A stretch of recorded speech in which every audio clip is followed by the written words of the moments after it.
Hello, boys and girls. This is Professor Nelson from Electronics speaking. Here we have a small circuit which we are going to feed with a 12-volt source. Negative to negative. Positive to positive. And we have the circuit working correctly. Now we are going to reverse the polarities. Negative to positive. Positive to negative.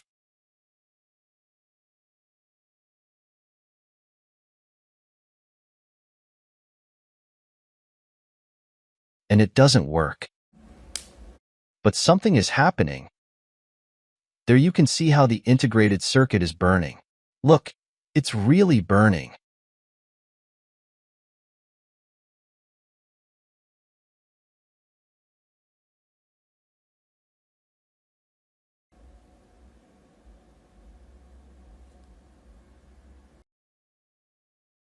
Guys, this is how the integrated circuit was left. Completely burned, and the breadboard also melted. You can see how it was burning, and it could even have caught fire. This happens when we sometimes reverse the polarity of the power supply without realizing it. We can also cause not only the board to burn but also the power supply and even cause a fire. Well, you have to be very careful with these details. But there is a circuit which I am going to show you that is not so complicated, which you could implement in your circuit to avoid these polarity reversal problems. So come with me and let's look at that circuit. Okay guys, in order to protect our circuit we're going to use a diode bridge. There we can see the terminals. One positive pin, alternating, and negative. The same applies to this diode bridge. And we have the internal part here. This would be the internal circuit of the diode bridge. Now we're going to connect this in the circuit so that the positive input goes in here and the negative input enters through here, so that we always have a positive and a negative result at the output. I'll explain how this will work in a moment. Meanwhile, let's make the connections of the diode bridge in the circuit we have. Great. We now have the diode bridge connected to the circuit. We have the negative input, the positive input, but just in case, these here are connected to the AC inputs, to the two alternating current inputs, both positive and negative, and the positive or output of the diode bridge.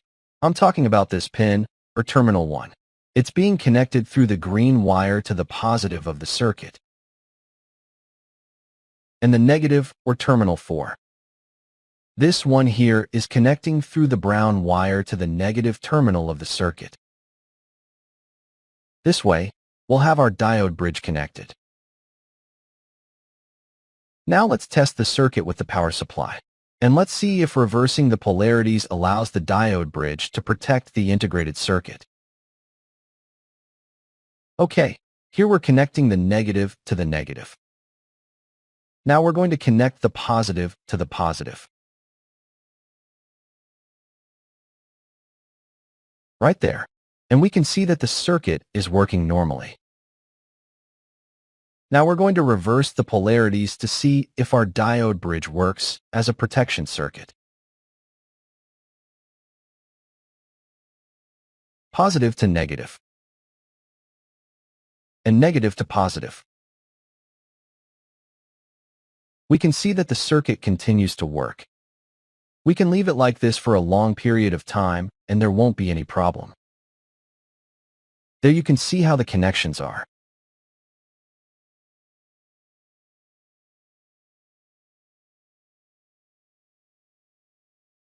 Okay, now I'll explain what the protection circuit consists of.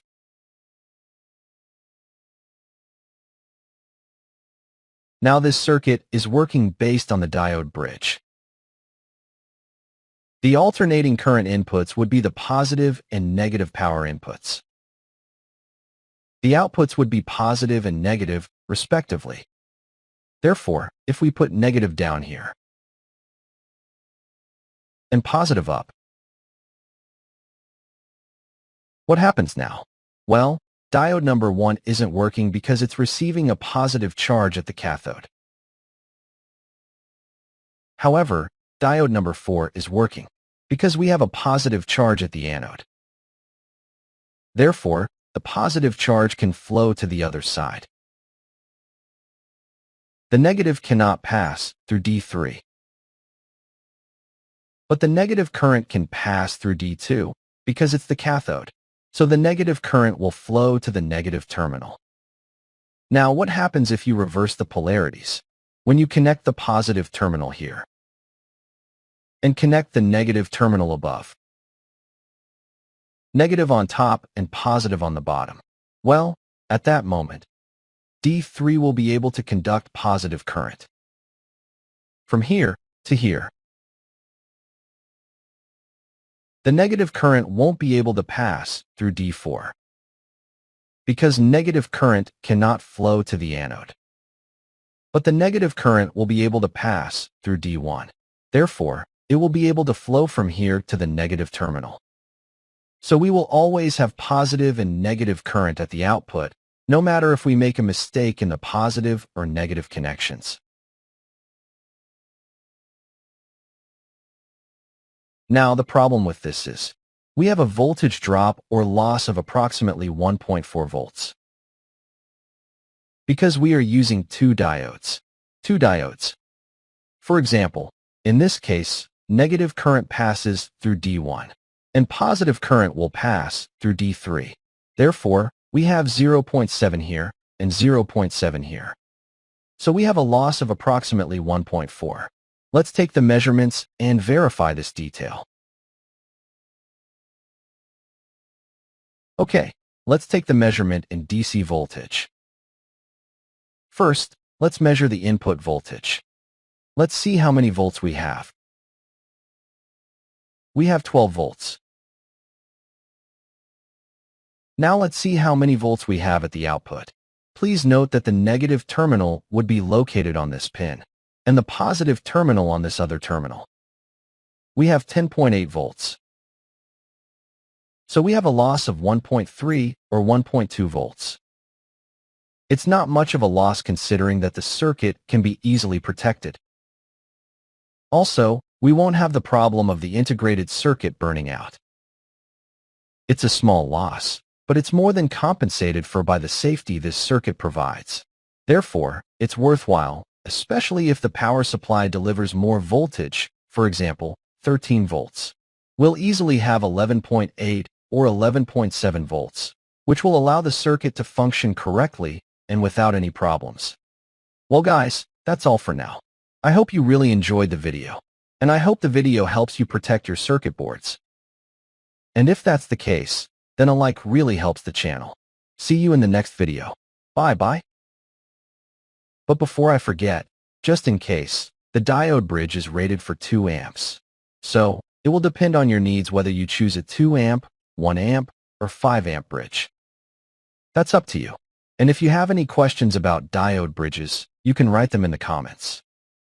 See you, bye-bye.